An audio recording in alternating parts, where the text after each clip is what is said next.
Yasmine Mannheim, qui est la directrice de nos programmes en France et qui va organiser tout au long de la saison, j'allais dire 2020-2021, à partir de la rentrée de la nouvelle année de Rosh Hashanah, toutes nos activités. Et notre partenaire, j'allais dire fidèle, Naftali Lévy, du département des activités sionistes. Juste pour vous dire, avant de présenter nos invités par lesquels j'aurais dû commencer, mais juste pour donner un cadre, nous avons fait une pause au mois d'août et pendant toute la période du printemps 2020, nous avons organisé une trentaine de rencontres Zoom avec la communauté juive de France pour rapprocher Israël. Et aujourd'hui, évidemment, on a un privilège encore plus, c'est de rapprocher Tel Aviv, qui a tellement manqué cette année à la communauté, qui est d'habitude très, très fidèle à cette ville, tant au niveau du tourisme, des visites, de sa sympathie, évidemment, et aussi de l'ALIA. Et donc, pour ce faire aujourd'hui, nous avons, j'allais dire, les deux personnalités centrales de l'accompagnement des Olympiques de France à Tel Aviv. Ladies First, Céline Benamou. Bonjour Céline. Et Stéphane Goldin. Vous m'entendez, Céline et Stéphane? Petit problème technique. Céline et Stéphane, vous m'entendez? Oui, ça y est. Ça... Voilà. Donc aujourd'hui, notre but, comme notre département est à mon tour le département de la promotion de l'Alliance, notre but, c'est effectivement de vous présenter Tel Aviv, avant tout et surtout sous son aspect de l'intégration des nouveaux Olim. Stéphane et Céline vous le diront mieux que moi, Tel Aviv est devenue ces dernières années une ville très attractive à tous les points de vue, professionnels, éducatifs, culturels et autres, pour cette population qui a découvert cette ville, on peut dire, dans la dernière décennie. Et donc, voilà, j'espère qu'ils pourront répondre à vos questions. Alors, le principe de nos réunions, c'est que nos intervenants nous font leur présentation. En parallèle, vous pouvez envoyer vos remarques, vos questions, vos interrogations sur le chat, qui seront soit interprétées par nos intervenants, soit par l'intermédiaire de Yasmine et de Hervé, puisque je vais devoir m'absenter, je m'en excuse d'avance, vont pouvoir être posés directement. Donc, vos micros, messieurs les chers auditeurs, sont fermés et vous pourrez avoir des réponses à vos questions. Je rappelle, pour ceux qui ne peuvent pas suivre cette réunion de rentrée, parce que je remercie l'équipe de Tel Aviv d'avoir accepté d'être les premiers pour la rentrée ce dimanche matin. Ce n'est pas évident, mais c'est tant mieux. D'abord, ils ont le privilège d'être les premiers. Et qu'ensuite, non seulement cette réunion va être en direct sur Facebook, et qu'ensuite, elle va être sur notre site, et donc pouvoir être vue et entendu par plusieurs centaines, parfois même par plusieurs milliers de personnes qui vont par la suite suivre ce programme. Donc voilà, merci beaucoup, Shavua Tov, Be'atzlacha v'toda rabba. Merci. Donc la parole est à vous, faites votre présentation et merci encore. Merci. Alors, bonjour à tous. Il y a quelques personnes qu'on connaît, j'ai vu là, d'autres qui nous connaissent moins. Donc Céline Benamou et Stéphane Goldin. Enchanté. On est les coordinateurs de l'ALIA francophone pour la ville de Tel Aviv. On a décidé aujourd'hui de faire ce Zoom. On espère que vous réussirez à nous entendre dans un endroit qui pour nous était assez symbolique de ce qu'est Tel Aviv. Peut-être que certains d'entre vous le connaissent, c'est le Café Hanoï qui se trouve sur Kikar Rabin, donc l'endroit où se trouve la mairie de Tel Aviv, qui est un restaurant kasher, où se côtoient des gens et datim et chilonim, donc et religieux et non religieux. Et on trouvait que c'était un joli symbole, en tout cas assez semblable à ce qu'était cette ville dans son atmosphère. Et donc, c'est pour ça qu'on a voulu faire ça ici, d'autant que… Ce symbole est d'autant plus important, c'est que ce café a été créé par un olé de France il y a quelques années. Et c'est un véritable succès en ville et on peut vous dire que ces terrasses sont constamment, hors période Corona évidemment, bondées. Mais même avec le Corona, on voit tout le temps du monde passer et venir. Et c'est un café très très connu aujourd'hui à Tel Aviv. La vie des loisirs et culturels, c'est un élément fort. Donc, c'était important pour nous d'être dans un endroit qui ressemble à la ville. Mais plus généralement, pour commencer, on a souvent l'image, donc Tel Aviv, la ville qui ne dort jamais, la ville des loisirs, etc. Nous, on a eu envie de commencer avec quelques chiffres qui peut-être pourront vous surprendre par rapport aux préjugés ou en tout cas aux idées que l'on a de la ville, pour que vous compreniez un peu ce qu'est Tel Aviv quand on y vit. Pas quand on vient en vacances, ça j'imagine que beaucoup la connaissent, mais quand on y vit, qu'est-ce que c'est que Tel Aviv? Alors d'abord, Tel Aviv, c'est effectivement le cœur économique d'Israël, mais c'est une ville, moi j'ai l'habitude de dire, c'est une capitale économique avec l'atmosphère d'une ville de province, parce que c'est finalement une petite ville. En tout, il y a, là, en 2020, à juillet 2020, on recensait 451 000 habitants. Et 451 000 habitants dans une ville comme Tel Aviv, on est loin des chiffres de Paris ou d'autres grandes villes de France. C'est aussi une ville pour tous. On a l'habitude, et beaucoup pensent que Tel Aviv, et c'est vrai, est une ville très jeune. C'est vrai que c'est parmi même les villes les plus jeunes du monde, avec un tiers de sa population qui a entre 18 et 34 ans. Mais c'est une ville où il y a énormément de familles. À titre indicatif, près de 40% de la population est âgée entre 35 et 64 ans, donc une ville où il y a une population active assez forte, et on comprend pourquoi, puisque c'est un lieu, un bassin d'emploi assez important. Et 15% de la population a plus de 65 ans. Donc c'est une ville où finalement, contrairement peut-être à ce que certains pensent, chacun trouve sa place et à sa place et trouve un certain nombre d'activités et l'environnement qui lui correspond. Juste pour remettre aussi, donner quelques chiffres qui sont peut-être assez révélateurs aussi de ce que c'est pour une famille de vivre à Tel Aviv. On se demande, nous on a souvent comme question, mais en pré-Alia, les gens nous appellent avant l'Alia et on a souvent des gens qui nous disent, mais est-ce que vraiment, voilà, nous on a des enfants, est-ce que c'est une ville adaptée pour les enfants, est-ce qu'il y a de quoi accueillir les enfants, comment ça se passe, etc.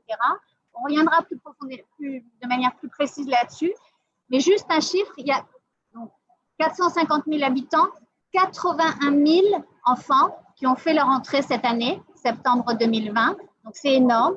Il y a 550 écoles maternelles, 72 écoles primaires, 34 collèges et lycées. Donc, est-ce que c'est une ville qui accueille les enfants et les familles? Je crois qu'on peut dire oui avec ces chiffres. Et enfin, je ne vous surprendrai pas en disant que c'est le cœur économique d'Israël. Il y a aujourd'hui 74 000 business, entreprises de toute taille qui sont installées à Tel Aviv. Et il y a 437 000 emplois dans la ville. Alors, ces chiffres, ils sont tout récents. Ils datent, vous voyez, de juillet, donc il y a 2 mois. Quand on les a lus, on a mis nos chiffres, on a regardé un petit peu comme ça par curiosité les chiffres des présentations précédentes et on est remonté à 3 ans, 2017. Il faut savoir qu'en que la croissance depuis 2017 de la ville n'arrête pas. Donc, quand on dit que c'est une ville qui ne dort jamais, on ne se trompe pas. Et quand on dit que c'est une ville extrêmement dynamique, on ne se trompe pas non plus. Puisque, juste pour savoir, et tout est comme ça, en 2017, il y avait 418 000 habitants. Aujourd'hui, 451 000. Il y avait 500 maternelles. Aujourd'hui, en 3 ans, 50 ont été ouvertes. Il y avait 60 écoles primaires, on en est à 72. Donc, c'est une ville, à l'image du pays, une ville jeune, où les choses se construisent et se construisent vite. Donc, voilà, c'est toute cette dynamique qu'on avait envie de partager avec vous à travers ces chiffres et peut-être remettre une certaine image plus précise de ce que c'est que de vivre à Tel Aviv. Mais ce dynamisme de cette ville, dans le fond, il se fait aussi grâce à une autre chose. Aujourd'hui, Tel Aviv est la première ville d'intégration en Israël, cela depuis 5 ans. Aujourd'hui, il y a à peu près 65 000 Olim Khadashim qui vivent à Tel Aviv. C'est-à-dire que sur la population, sur les 450 000 habitants, vous avez 65 000 Olim Khadashim. Et ces 5 dernières années, nous avons à peu près plus de 15 000 Olim qui sont arrivés à Tel Aviv. Et sur ces 15 000 Olim, il y a à peu près 5 000 francophones, ce qui est énorme. Et ce qui donne toute cette dynamique. Et aujourd'hui, vous ne pouvez pas vous promener dans Tel Aviv sans voir des Olim Khadashim de toute nationalité confondue, de toute origine confondue. Et dans le fond, ceux qui pensaient qu'on ne pourrait pas vivre aussi un judaïsme, aussi comme on le souhaiterait à Tel Aviv, sachez que grâce à la Aliyah de France d'ailleurs, on a ouvert énormément de synagogues qui se sont ouvertes un peu partout à Tel Aviv. Mais c'est franchement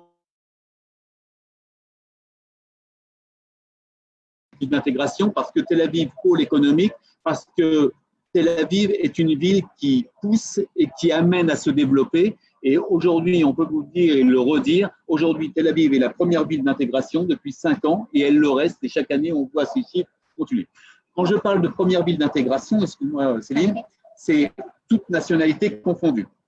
C'est vrai que concernant les francophones, nous sommes en 2e position, ex aequo d'ailleurs avec Jérusalem, Natania étant toujours la première ville pour les francophones. Voilà. La présence d'Emmanuel Dayan qui nous accueille dans ce café, Kéolé Hadash, enfin très Hadash d'ailleurs, Kéolé, qui est donc un immigrant francophone et qui a créé ce restaurant et d'autres, et qui est un joli exemple d'intégration et de succès. Et de réussite, voilà. C'était important pour nous de vous montrer en vrai à quoi il ressemble et qu'il y a vraiment des gens qui réussissent. D'ailleurs, on le remercie de nous avoir accueillis. Merci de nous accueillir aujourd'hui. Voilà. Alors, on a aussi souvent comme question dans quel endroit de Tel Aviv est-ce qu'il y a des francophones? Alors, s'il y a 5 ans, on pouvait vous répondre en vous donnant 1 ou 2 quartiers. 5 ans, si vous vous souvenez, c'est la grosse vague de l'Aliyah française en Israël. Aujourd'hui, autant vous dire que c'est beaucoup plus compliqué parce qu'en fait, aujourd'hui, on trouve des Français partout. Il n'y a plus de quartiers spécifiques où on pouvait trouver des francophones. Aujourd'hui, les Français sont installés sur tout Tel Aviv, essentiellement quand même dans la partie, si certains connaissent, qui va de Neve Tzedek à Ramat Aviv et un peu plus loin au nord de Tel Aviv. Mais aujourd'hui, il n'y a plus vraiment de quartier pour ceux qui voudraient retrouver une atmosphère plus francophone. Il n'y a plus de quartier dédié. Quel que soit l'endroit dans lequel on se trouve dans la ville, on a une communauté francophone et et c'est une bonne chose, c'est un bon signe d'intégration d'ailleurs, qui s'est dispersée dans toute la ville. Donc ça, c'est aussi un des éléments aujourd'hui de l'évolution de la vie à Tel Aviv, où on rentre un peu plus à l'intérieur. Il y a de nouveaux quartiers, il y a les quartiers de Sarona, j'imagine que beaucoup d'entre vous, si vous êtes venus, connaissent. Il y a tous ces quartiers-là, ces nouveaux quartiers qui ouvrent, Florentine, Neve Tzedek, beaucoup d'endroits qui aujourd'hui, donc en 5 ans, sont complètement modifiés, modernisés, évidemment de nouvelles constructions et qui accueillent beaucoup de nouveaux émigrants. Et donc, c'est un peu partout dans la ville où vous trouverez une communauté assez active d'ailleurs. Alors, comme nous le disions auparavant, aujourd'hui, Tel Aviv est la première ville d'intégration, 65 000 Olim Hadashim. Ces 3 dernières années, 5 000 Olim Hadashim sont arrivés sur Tel Aviv. Donc, il a fallu mettre en plus un dispositif d'accueil pour ces Olim. Donc, ce dispositif d'accueil, au-delà de nous 2 personnes, nous 2 qui accueillons pour la mairie Tel Aviv tous les Olim francophones à Tel Aviv, il y a un écosystème qui s'est créé autour, évidemment, d'associations sur différents sujets, que cela soit du volontariat, que cela soit de la vie associative, de la vie culturelle, mais aussi sur les questions de l'emploi, sur les questions de l'entrepreneuriat. Nous travaillons avec des sociétés de placement, nous travaillons avec des sociétés qui vont vous aider aussi, avec des structures qui vont plutôt vous aider à mettre en place votre entreprise, et c'est évidemment aussi sur les questions d'éducation, puisque comme vous l'a dit Céline, aujourd'hui nous avons énormément de familles qui viennent à Tel Aviv avec des enfants, et donc toute la question de l'éducation et de la scolarisation de ces enfants est un véritable sujet qui est franchement important, parce que c'est vrai que le système est différent de celui que vous pouvez connaître en France, et donc il y a toute une explication, toute une éducation entre guillemets à donner, toute une vulgarisation du système scolaire ici en Israël. Donc on a mis en place tout cet écosystème. Nous, dans le fond, je le dis souvent, nous sommes une sorte de Waze ici. Un Waze, c'est-à-dire que nous sommes là pour vous guider, pour vous accompagner et pour vous donner les solutions et les clés pour que votre intégration elle soit la meilleure possible. Je voulais juste par rapport à ça rajouter sur l'éducation. Tel Aviv est une ville d'Israël, donc qui est, parce qu'on a souvent des questions, mais si moi j'ai envie de mettre mon enfant en Dati, comment ça fonctionne? Dati, c'est le religieux, comment ça fonctionne? À Tel Aviv, et comme dans le reste d'Israël, il y a 2 circuits pour le système éducatif. On peut aller dans le public religieux ou le public tout court. J'aime pas dire laïque parce que la notion de laïcité n'existe pas vraiment en Israël, puisque dans les écoles, on respecte le calendrier juif pour les fêtes, la nourriture est cachère, on apprend le Tanakh, qu'on soit en dati ou non, dès le CE1, qui t'appelle CE1. Donc, la notion de laïcité n'existe pas tout à fait. Donc, comme dans le reste du pays, il y a un programme, le programme du ministère de l'Éducation, qui est appliqué partout, et il y a un programme pour le dati, donc religieux, et pour le mamlarti. Ils ont évidemment un tronc commun, et en fonction du circuit qu'on choisit, il y a quelques différences qu'on peut facilement imaginer, notamment au niveau des filotes et d'heures supplémentaires pour l'étude de la littérature. Voilà. Donc, ça, c'était un élément qu'on voulait vous préciser. Maintenant, alors nous, qu'est-ce qu'on fait? En gros, comment ça se passe quand vous venez? Quand vous venez, vous faites votre dossier à l'agence juive. Ensuite, il y a un ministère ici qui gère vos droits, qui est le ministère de l'Alia et de l'intégration. C'est eux qui vont vous délivrer vos droits quand vous venez vivre en Israël en général. Dès que vous arrivez, le ministère de l'Alia et de l'intégration nous informe de votre venue. Et donc, nous, on prend contact avec vous et on vous propose nos services. Qu'est-ce que c'est que nos services? Nos services, ils ont trois volets, on va dire.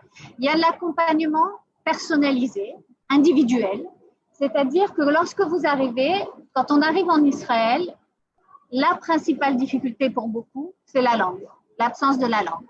Alors, soyons clairs, on est en Israël. Soyons clairs, la langue parlée ici, c'est l'hébreu. Donc, effectivement, les services qui vous sont offerts, qui vous sont donnés par les administrations sont évidemment en hébreu. Okay? Donc, c'est sûr que ça peut être un peu compliqué quand on ne lit pas, on n'écrit pas et on ne sait pas parler, notamment en période là, qui j'espère reste exceptionnelle, Corona, où la plupart des administrations ne reçoivent pas le public et tout doit se faire par téléphone ou par Internet.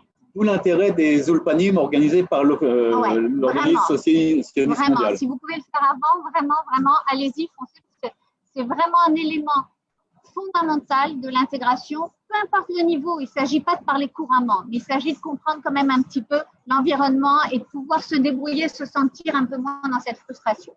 En tout cas, nous, on est là pour vous accompagner dans vos premiers pas, que ce soit les inscriptions à l'école, que ce soit les inscriptions au niveau de l'équivalent de la sécurité sociale qu'ici on appelle Bitoach Leumi et Coupat Cholim, que ce soit pour faire vos pièces d'identité. Peu importe le type de démarche, nous, on est là. On est là aussi pour mettre en place un certain nombre, parce que finalement, les besoins sont assez récurrents, donc on met en place un certain nombre d'ateliers, de conférences, d'événements où on vous diffuse, on vous donne l'information. Alors, ça peut être toutes sortes. Ça peut être sur comment fonctionne le système de santé, comment fonctionne, on en parlera, le système éducatif, pour que vous ayez les clés pour comprendre la société. Parce qu'au-delà de la langue, ce qui est important de comprendre, c'est les différences culturelles. Parfois, on nous appelle, même dans les écoles, parce que dans les écoles, il y a, vous savez, les réunions parents-enfants, et puis il y a le problème de la langue. Au-delà donc, on nous demande si on peut venir à la réunion pour aider les parents et l'équipe pédagogique à se comprendre et à communiquer. Donc, on y va, mais souvent, ce dont on s'aperçoit, c'est que c'est moins finalement un problème de langue qu'un problème de culture et de compréhension culturelle. Et il y a souvent des petits comme ça, quiproquos, juste parce qu'il y a une incompréhension culturelle. Donc, on a l'habitude de dire qu'on fait plus que de la traduction de langue, on fait surtout de la traduction culturelle et on essaie d'adapter la manière dont chacun comprend l'autre et d'expliquer pourquoi le message est celui-ci et comment il faut le comprendre et qu'est-ce que ça veut dire. Donc, on organise un certain nombre aussi, mais ça, tu vas en parler, je ne veux pas, parce qu'après, il dit que je parle trop, alors je dis pas, voilà. On organise beaucoup d'événements. Et on a un troisième volet, c'est que parfois, on se rend compte, évidemment, c'est un pays jeune. Évidemment, c'est un pays qui s'est construit sur l'ALIA. Évidemment, il y a une expérience de l'ALIA, mais l'ALIA change, les profils changent, les besoins changent. Et donc, il y a sans cesse un besoin d'adapter les structures et les organisations. Et nous, on est là, justement, pour faire cette mise à jour et on est un lien entre les différentes administrations et la ville pour dire attention, ici il y a un problème. Ici, sur cet aspect-là, ça simplifie pas l'intégration, on a besoin de rajouter telle ou telle chose et on travaille sur des projets de mise à jour des structures pour qu'elles puissent mieux intégrer. Ça a été le cas notamment au niveau du système éducatif, puisqu'on a évoqué la problématique de compréhension entre les équipes pédagogiques et les parents, et que depuis, il y a ce qu'on appelle des méga-chérettes sur Tel Aviv, c'est-à-dire des personnes qui font le lien en français et en hébreu entre les équipes pédagogiques et les parents. Donc voilà, on a trois volets et surtout on est très réactif dans le sens où on n'a pas la science infuse. Nous, on a fait l'ALIA. Moi, j'ai fait l'ALIA il y a 9 ans maintenant avec 4 enfants. L'expérience que j'ai eue il y a 9 ans, c'est une expérience. Mais aujourd'hui, les services, les choses ont changé, les besoins sont différents.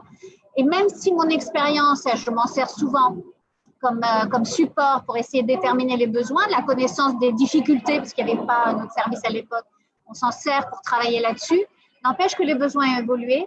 Et donc souvent, c'est les Olim, c'est nos nouveaux résidents israéliens de Tel Aviv qui nous disent « ça serait bien que vous fassiez ça et ça ».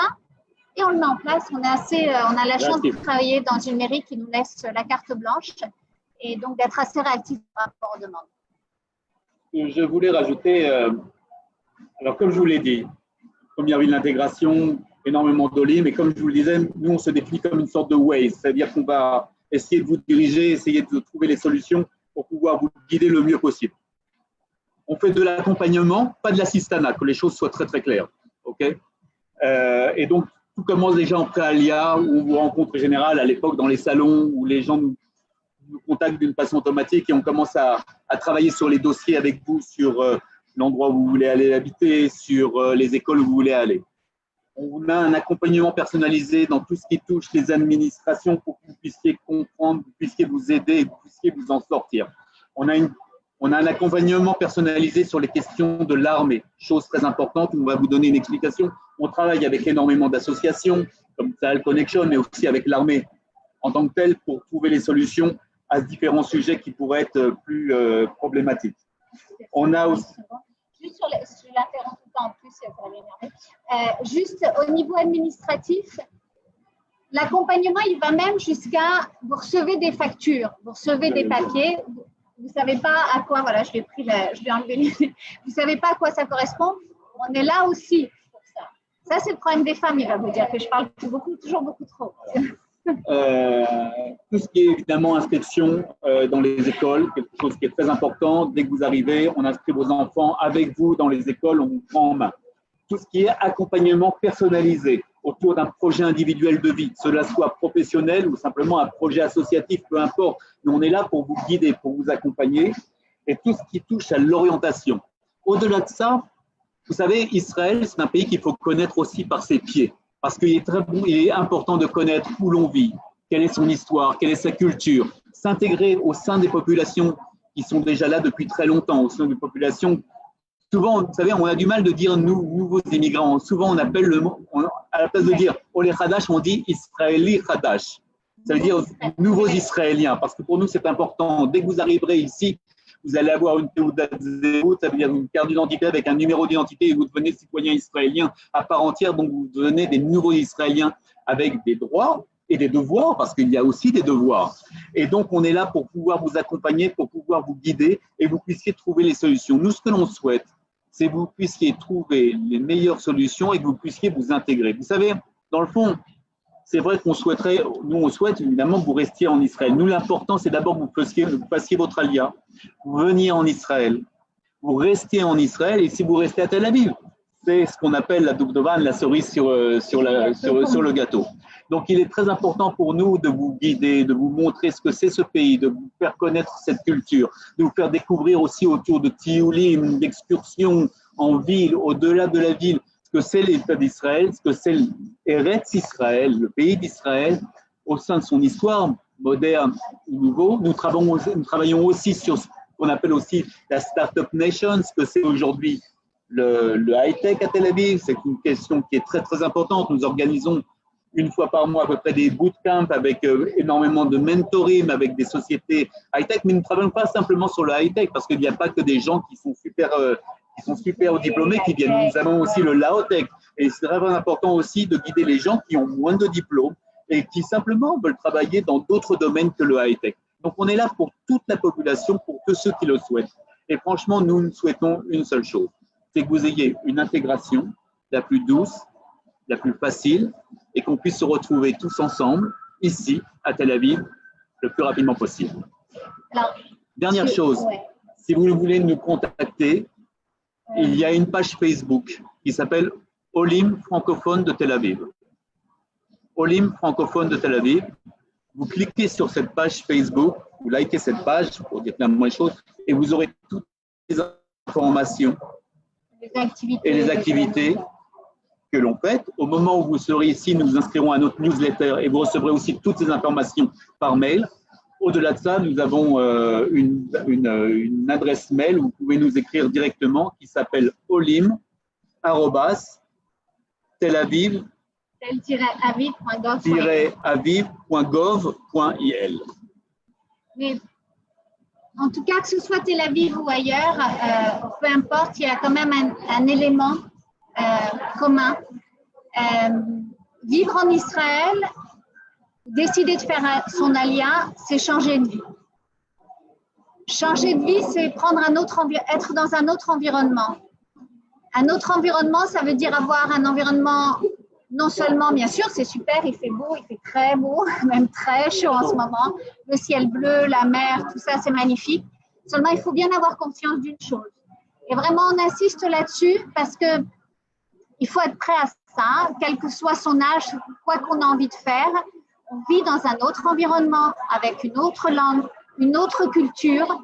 On ne peut pas tout prévoir à l'avance. Il faut s'accorder une certaine souplesse, une certaine capacité d'adaptation.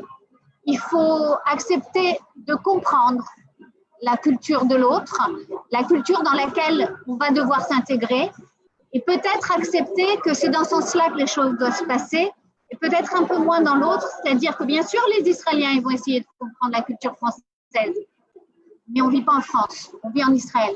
Donc ceux qui doivent comprendre la culture, c'est les Français qui s'installent ici pour vivre en Israël, et pas l'inverse. Même s'il y a un effet de curiosité encore une fois, mais vraiment j'insiste là-dessus, l'intégration, l'allia est plus douce quand on comprend qu'on ne choisit pas d'aller sur la Côte d'Azur, on choisit de vivre une autre vie dans un autre pays, juif, pas juif, c'est vrai, sauf qu'ici tout le monde est juif. 90% de la population à Tel Aviv est juive. De plus, entre venir en vacances et vivre ici, il y a une petite différence, il faut que vous le sachiez, mais on est là franchement nous, on est là pour vous aider. Mais vous devez vous préparer à ça pour qu'ensemble, on fasse que ça marche. Soit une réussite. Voilà. Est-ce que vous avez des questions? Maintenant, le mieux, c'est les questions, en fait. Parce que là, on est resté assez généraliste. Voilà. Et il y avait une question, Céline. Merci, Céline et Stéphane. Il y avait une question de Laure Alouche concernant les associations pour le logement en location. Est-ce qu'il y a des associations? Est-ce qu'il y a des associations pour le logement en location? Non. Alors, pour le logement, il n'y a pas d'association, pour dire clairement les choses. Il y a évidemment des sites, un peu comme du particulier au particulier, où les gens peuvent trouver un logement sans passer, je dirais, par des agences immobilières. On est là aussi pour vous aider, pour vous guider sur ces sites-là. Il va de soi, compte tenu que nous sommes une organisation publique liée à une mairie, nous ne pouvons pas travailler avec un agent immobilier plus qu'avec un autre, mais on est là pour pouvoir vous traduire les annonces, pour pouvoir vous guider vers vos annonces et vous diriger plus ou moins. Mais il n'y a pas d'association liée au logement à Tel Aviv, en tout cas. Aussi, donc, en pré-alia, c'est-à-dire avant de faire votre alia, si vous avez justement besoin de repérer des quartiers, de vous faire une idée du montant de loyer, de votre budget habitation, vous nous appelez et on regarde ensemble. Évidemment, en fonction des… On peut toujours faire une moyenne, mais une moyenne, ça ne veut rien dire. Évidemment que le loyer entre quelqu'un qui habite un penthouse dans la dernière tour qui vient d'être construite et quelqu'un qui habite dans un immeuble Tel Aviv, ce n'est pas le même. Et donc voilà, appelez-nous, demandez-nous, on regarde ensemble et on essaie de vous aider sur le choix et du quartier et du logement. Et si vous avez besoin, quand vous êtes là, on appelle. Sachant qu'ici, les locations, les contrats ne sont pas comme en France à long terme, c'est des contrats d'1 an renouvelables. Donc, les gens donnent leur congé en général 2 mois avant de partir. Donc, vous pouvez commencer à vous faire une idée du marché 6 mois, 5 mois avant. Mais si vous voulez une location, si vous cherchez une location, il faut 1 mois et demi avant de commencer à s'y prendre, pas beaucoup plus. Ça ne servira à rien. Okay, donc... Est-ce qu'on a répondu à votre question ou pas du tout? Est-ce qu'il y a d'autres questions? Je vous invite à poser les questions par chat, tous ceux qui souhaitent poser d'autres questions.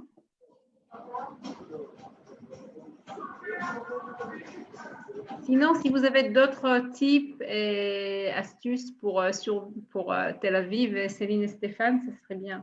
Pour donner des choses qu'on n'a pas… Okay. Sur la question, non, parce qu'il y a une question qui est récurrente sur Tel Aviv, c'est la question du coût de la vie à Tel Aviv et du coût du logement à Tel Aviv. Okay? Souvent, on nous dit les logements sont très très chers à Tel Aviv par rapport. Il va de soi qu'à New York, Paris, Londres, dans toutes les capitales, les loyers sont plus chers qu'à Montpellier ou qu'à Lyon ou qu'à Philadelphie ou qu'à Boston. Mais parallèlement à ça, il faut regarder les choses. Je pense que quand vous allez préparer votre alia, vous avez tout intérêt à construire un budget prévisionnel là-dessus. Il y a eu un reportage sur la télévision israélienne, sur la chaîne 12, il y a 2 ans, de ça, 1 an et demi, 2 ans là-dessus, où on a pris 4 familles israéliennes qui vivaient à Tel Aviv.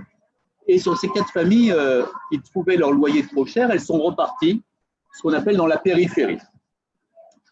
Et à la fin du compte, au bout d'1 an, la télévision est repartie les voir et elles ont fait une conclusion de ce départ au-delà de la périphérie. Premièrement, il faut savoir que la Arnouna, c'est-à-dire que les impôts locaux à Tel Aviv sont sûrement les moins chers d'Israël, premièrement. Deuxièmement, à Tel Aviv, si vous le souhaitez, vous n'avez pas besoin de voiture. Troisièmement, vous avez un système de transport en commun qui est très développé.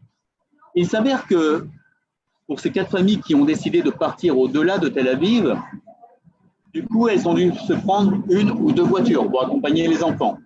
Après, pour les questions culturelles, souvent, elles revenaient à Paris. À Tel Aviv. En fait, elles avaient des dépenses qui faisaient que, dans le fond, à la fin du compte, en faisant le Heshbon, le compte, le budget, c'était pratiquement équivalent, ou pratiquement même plus cher d'aller habiter en dehors de Tel Aviv que de vivre à Tel Aviv même. Donc, il faut réfléchir à tout ça, il faut regarder tout cela. C'est pour ça qu'une alia, il faut qu'elle soit préparée avec une budgétisation de votre alia. Et nous, là-dessus, on peut franchement vous aider à monter ce budget et à vous dire combien plus ou moins vous payerez impôts locaux, transport, etc., etc., etc. Juste, je ne sais pas s'il y a d'autres questions, Yasmine, ou pas, pour l'instant? Non? Bon, c'est qu'on a été super clair. Alors, juste simplement, au niveau des activités qu'on organise, on met un point d'honneur à éviter l'isolement social. C'est-à-dire que pour nous, c'est vraiment important d'organiser au-delà, dans toutes nos activités, même s'il y a un axe pédagogique, c'est-à-dire que l'idée, c'est de vous aider à comprendre le fonctionnement de la société, à découvrir Israël. L'idée, à chaque fois, c'est aussi de réunir différentes personnes pour qu'elles se créent un environnement. Parce que quand on arrive, on n'a pas forcément de la famille. Et si on a de la famille, on n'a pas forcément des amis. Et on se retrouve un peu isolé, ça nous manque. Ça nous manque, ça. Donc, nous, on travaille beaucoup là-dessus. On organise pas mal de choses. Je vous invite à regarder notre page Facebook parce qu'on organise des trucs assez sympas quand même, dont en ce moment, puisqu'il y a le corona et que c'est plus compliqué d'organiser des choses en intérieur, on fait et que les gens commencent à avoir un peu le blues de se retrouver seuls, etc. On a dit, allez, on en a marre, on recommence nos activités et on les fait à l'extérieur. Et notamment le matin, on fait des cours, on a mis en place un atelier de cours de gym réveil en douceur, face à la mer. Et je peux vous assurer qu'après, toute la petite équipe qui participe à cet atelier part prendre un café. Elle passe l'après-midi à la plage, c'est vraiment très sympa. Et il y a des liens comme ça qui se sont créés. Idem au niveau, on a organisé ateliers de céramique. Et on a organisé aussi pas mal de ce qu'on appelle des bootcamps, des workshops pour les entrepreneurs. Et il y a certains entrepreneurs qui se sont retrouvés sur des projets assez proches et qui ont décidé de s'associer. Donc vraiment l'idée, au-delà de vous donner l'information pour comprendre comment ça fonctionne, c'est aussi vous mettre dans un environnement où vous allez pouvoir côtoyer d'autres personnes, vous créer un network, un réseau d'amis ou de professionnels. Voilà, vraiment on essaie et surtout, si vous pensez qu'il y a des choses qui manquent, et à mon avis il en manque certainement, n'hésitez pas, dites-nous, que ce soit avant ou après, encore une fois parce qu'on ne sait pas tout, mais ce n'est pas parce qu'on ne sait pas tout qu'on n'a pas envie de donner le meilleur. Et donc pour donner le meilleur, il faut que vous nous aidiez.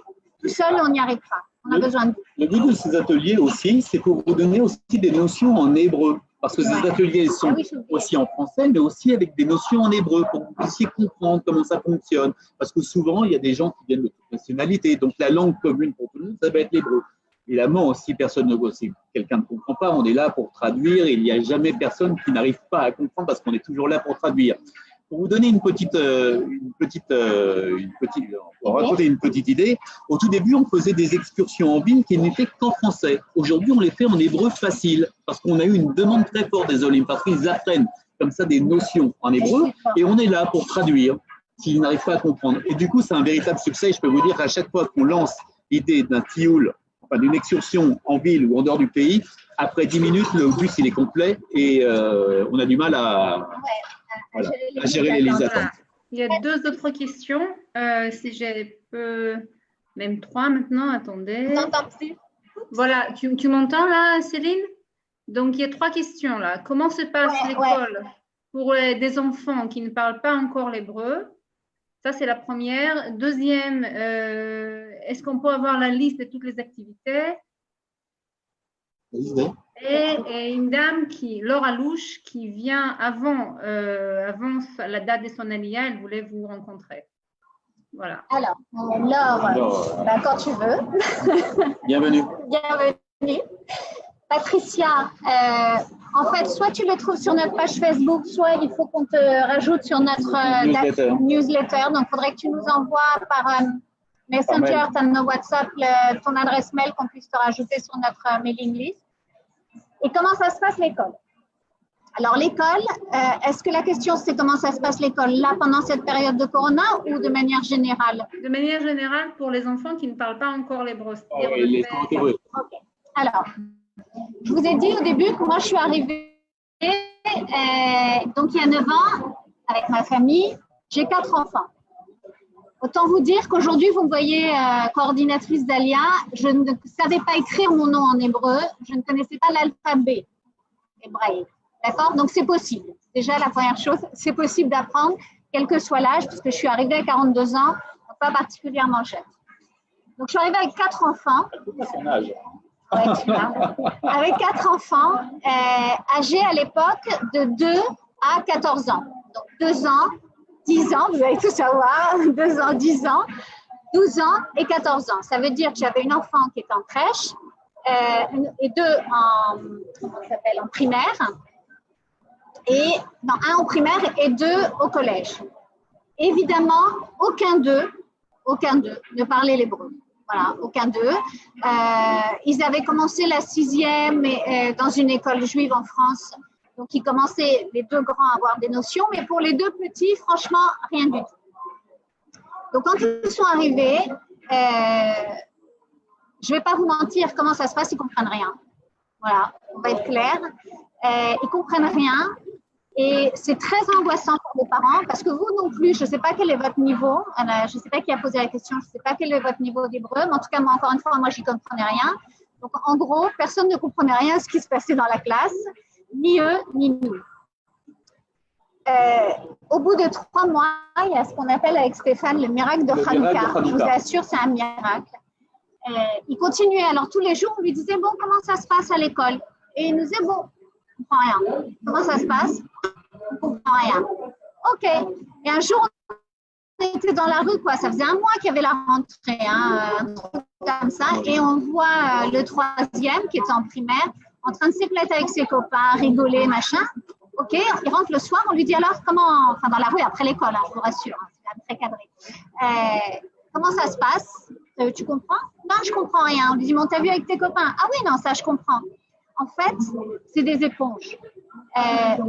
Ils comprennent très vite l'hébreu et sans même s'en apercevoir. Maintenant, ça, c'est le naturel, ce qui se passe au naturel. Maintenant, au niveau de l'école, comment c'est organisé?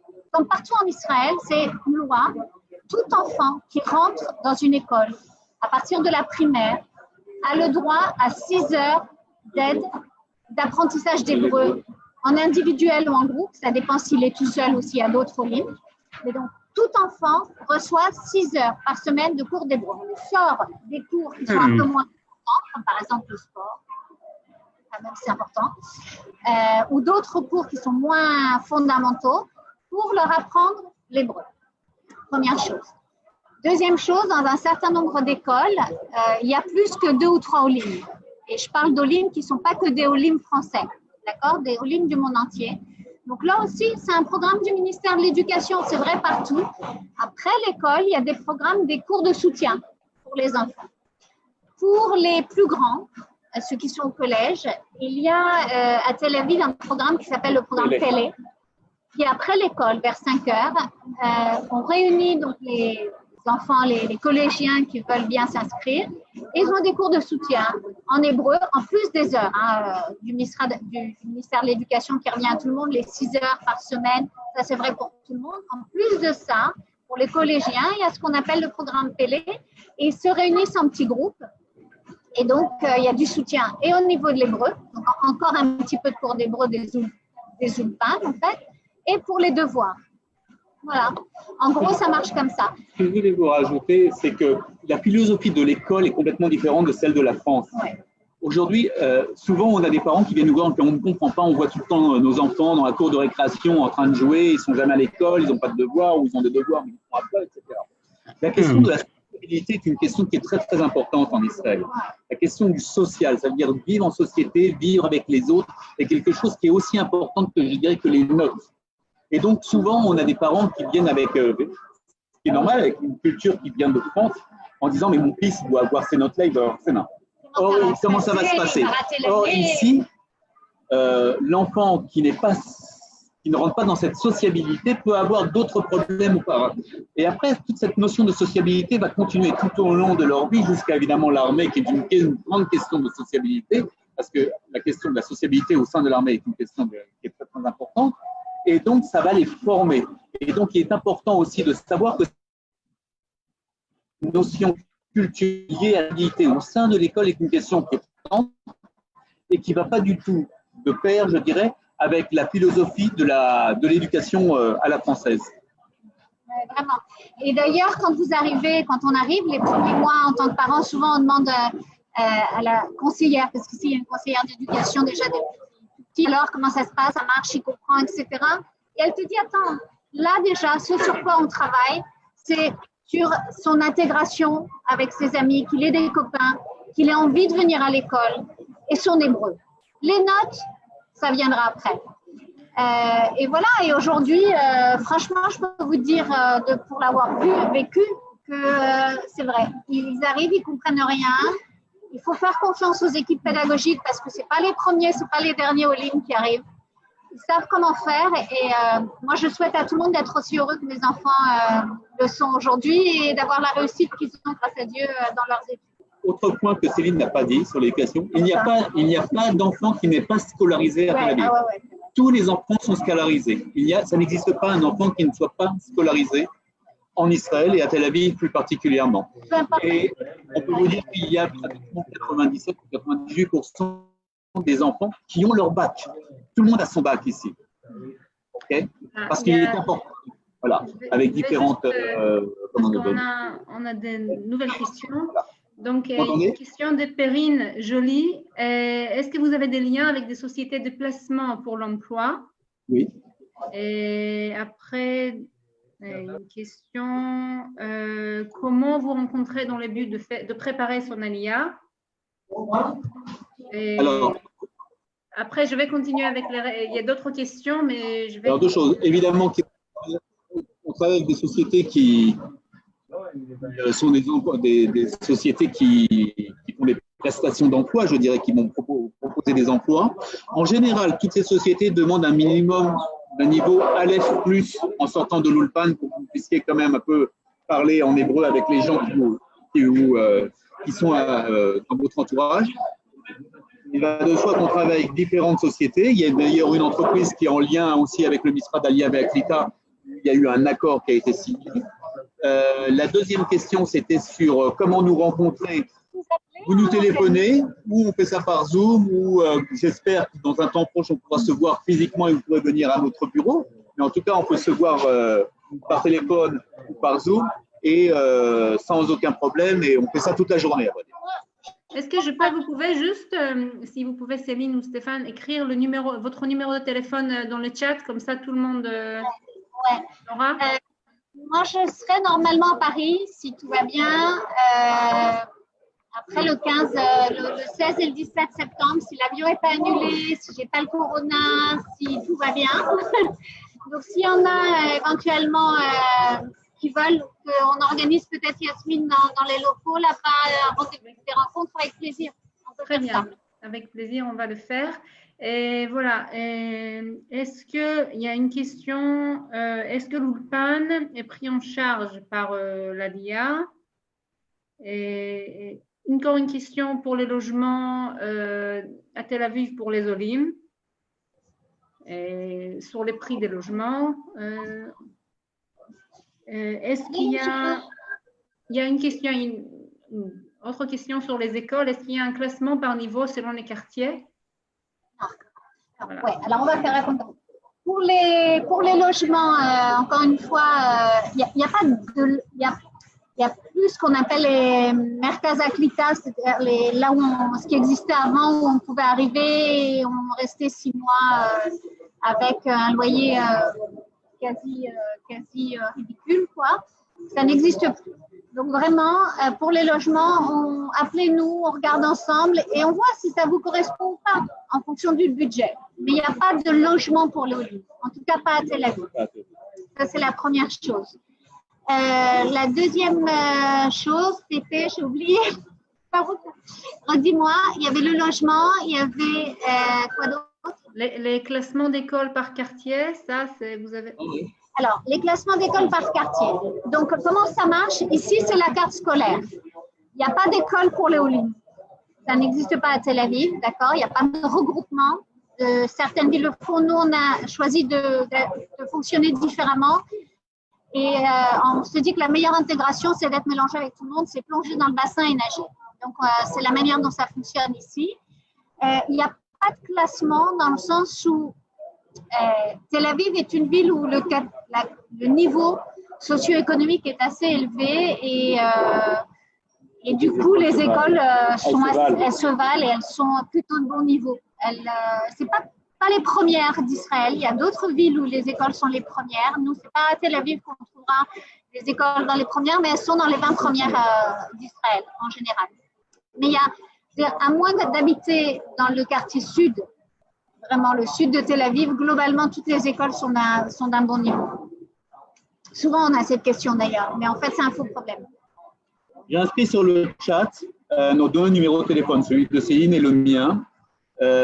Tout ce qui est plutôt éducation, tournez-vous vers Céline. Tout ce qui est plutôt armée, sécurité sociale, tournez-vous vers moi. On n'est pas sexiste. Mais le reste, on fait ça, tout ce qui est emploi, on fait ça de façon ensemble. Ok, attendez, je vais regarder s'il n'y avait pas de questions. Tu as perdu? Non, je regarde juste si on a répondu à toutes les questions. Un instant, voilà. Question de… C'est une question, je pense, je vais la poser. Une dame qui vit entre Tel Aviv et Ashdod. Vis-à-vis elle garde ses 2 logements. Elle vit entre les deux? Entre les deux, oui. Et comment elle fait vis-à-vis des mairies? Elle vit à Yavne.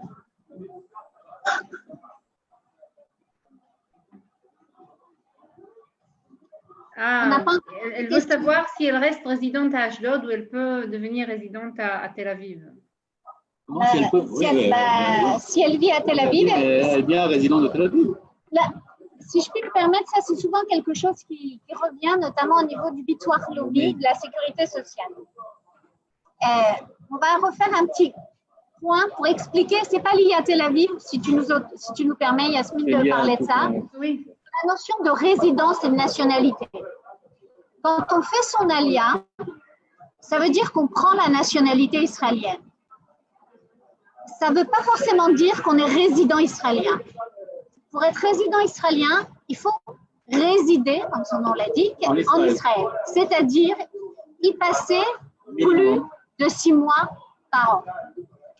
Et c'est à cette seule condition qu'on devient et qu'on est israélien, résident israélien. Comment ça se passe concrètement au niveau des administrations? Les administrations partent d'un postulat qui est le suivant. Quelqu'un qui fait son alia, il demande la nationalité israélienne, et s'il fait son alia, c'est qu'il a envie de vivre en Israël et de résider en Israël.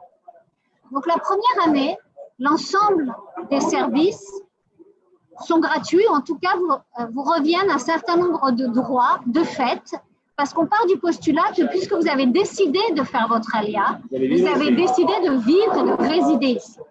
À la fin de la première année, il y a une espèce de bilan qui est fait par les administrations, notamment par le bitoire lobby. On regarde, vous avez vécu ici plus de 6 mois ou vous n'avez pas vécu ici plus de 6 mois? Vous avez vécu ici plus de 6 mois, vous êtes résident et vous avez donc, tous les droits liés à la résidence vous reviennent. Vous avez vécu moins de 6 mois, alors vous êtes non-résident et ça marche comme dans tous les pays du monde. Si vous êtes non-résident, la plupart, vous avez les droits liés à la nationalité. Ici, vous avez le droit de vote, etc. Mais tout ce qui est au droit de la vie au quotidien, c'est dans le pays dans lequel vous êtes résident que vous devez les demander, pas ici. Donc, il y a vraiment cet aspect.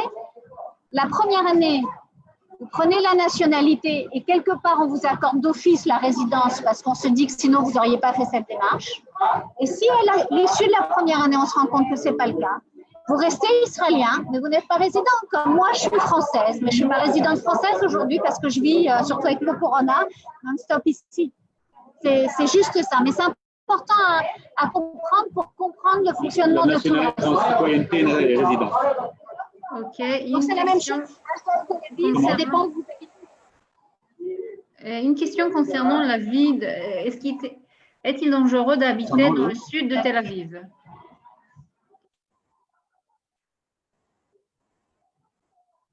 Céline, on a un problème de... Est-il dangereux d'habiter dans le sud de Tel Aviv? Elle est en chat parce qu'on a un problème. Comment?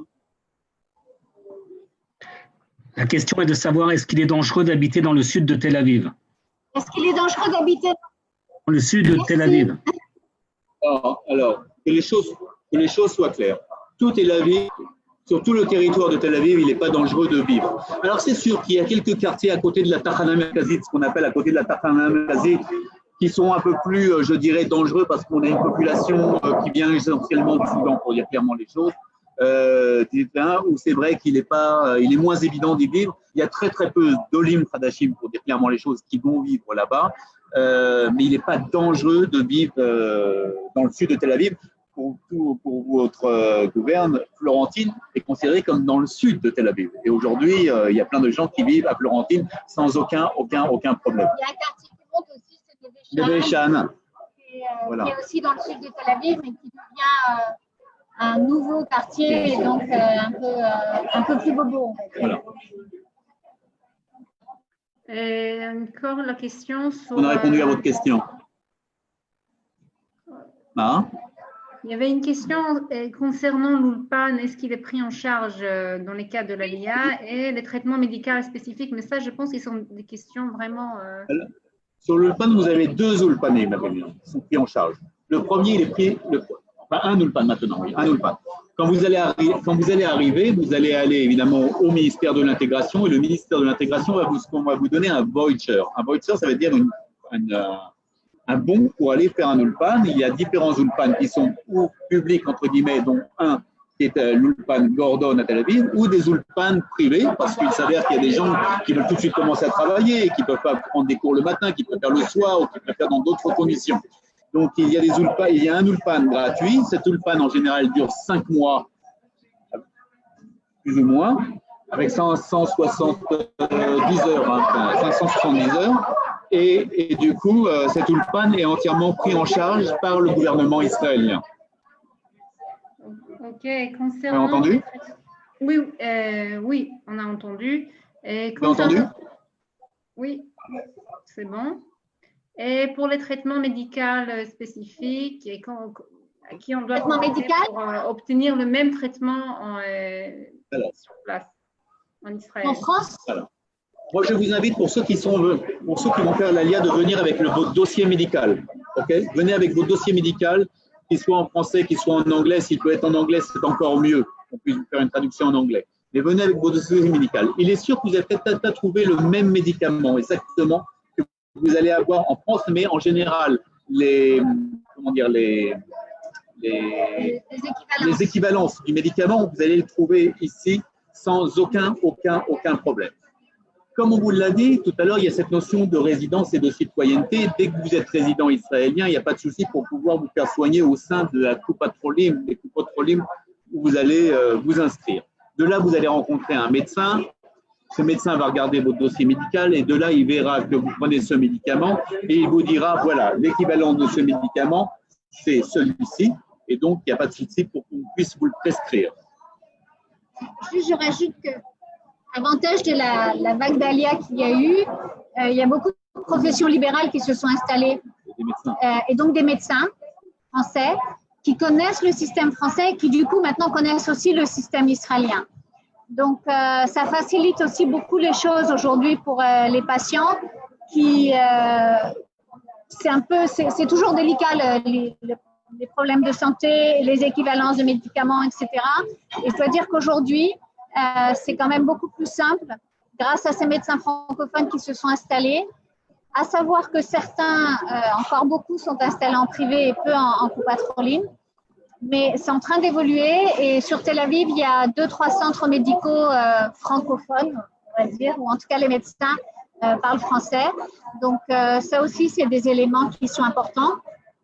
Avant de faire votre alia, demandez-nous et à ce moment-là, on pourra même peut-être vous donner les coordonnées pour que vous puissiez commencer à prendre contact avec eux et voir comment ça marche. Et voilà, il y a une question concernant les retraités. Et quelles sont les procédures?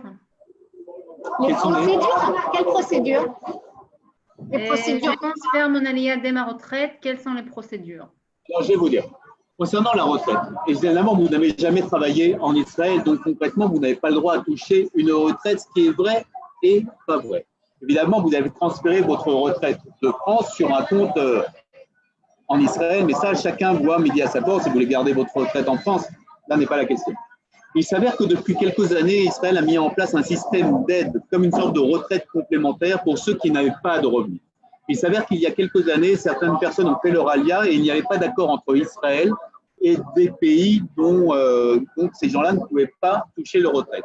Donc, il y a eu un revenu minimum qui a été mis en place en Israël pour une retraite qui est équivalent. Si, par exemple, vous avez une retraite qui est pour une personne seule supérieure à 4300 shekels, là, vous pourrez toucher cette aide. Et pour un couple, si vous avez une retraite qui est supérieure à 7000 shekels, là aussi, vous pourrez toucher une aide. Okay? Inférieure. Okay? Donc, pour une personne seule, inférieure à 4300 shekels et pour un couple, inférieur à 7500 shekels par mois.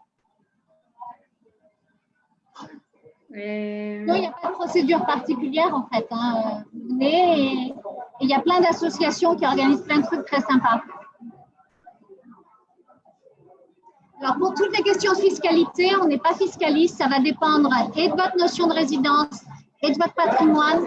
Donc là, il faut vraiment, il faut s'adresser à un conseiller fiscal ou à un avocat. Nous, on ne pourra pas prendre cette responsabilité. On n'a pas ni le niveau de connaissance nécessaire en la matière, ni la connaissance de votre patrimoine pour vous dire exactement ce qu'il en est. Céline et Stéphane, merci beaucoup. Je suis Naftali du département de la diaspora et Yasmine m'a chargé de conclure cette séance remarquable. Vous avez vu le nombre de questions posées et les réponses très précises que vous nous avez apportées. Moi, je suis personnellement allé depuis 40 ans à Jérusalem. Vous m'avez donné envie de déménager à Jérusalem, de déménager à Tel Aviv. Voilà, c'est un lapsus, de déménager à Tel Aviv. Bravo pour votre entretien et pour toutes les informations que vous nous avez apportées. Je me permets de rappeler à tous nos écouteurs participants que nous avons ce soir également une séance Zoom à 18h heure française sur l'organisation Shalva, qui a été très mis en avant l'année dernière parce qu'ils ont participé aux préliminaires de l'Eurovision en Israël, mais c'est une organisation qui s'occupe aussi et surtout des handicapés et je vous conseille vivement d'y participer. Céline et Stéphane, encore merci. Yasmine. Merci à vous de nous avoir invités. Si tu me permets, Neftali, je voudrais d'abord encore vous dire merci à l'Organisation sioniste mondiale de nous avoir conviés. Deuxièmement, comme je vous l'ai dit, nous deux, on est une sorte de Waze ici. Céline, ça fait 9 ans, moi, ça fait pratiquement 40 ans. J'ai fait mon alia, donc on connaît bien ce pays. Et je voudrais saluer, entre parenthèses, quelqu'un qui est sûrement dans le chat, qui s'appelle Eric, qui est à Pau, qui n'a pas voulu aller regarder le Tour de France, qui passait à Pau, mais qui a voulu se connecter. J'ai fait mon alia avec lui il y a plus de 40 ans, et il souhaite à tout prix revenir. Et je le salue parce que c'est un véritable copain, un vieux copain. Eric, c'est le recordman des séances Zoom. C'est celui qui participe le plus assidûment aux séances Zoom. C'est vrai. Et donc, je vous dis, moi, si il est maillot jaune des Zooms de l'OSM. S'il n'y a pas d'empêchement de dernière minute, et si on peut organiser quelque chose avec Yasmine Bekes. Avec plaisir, oui. Dès que On tient au courant. Très bien. On vous attend à Tel Aviv. Ouais. Avec des passeports israéliens, sinon ça va être compliqué. Bon, merci à tout le monde. Soin de vous, hein, tous. Merci et Shavua Tov. On vous voit ce soir peut-être. Bye.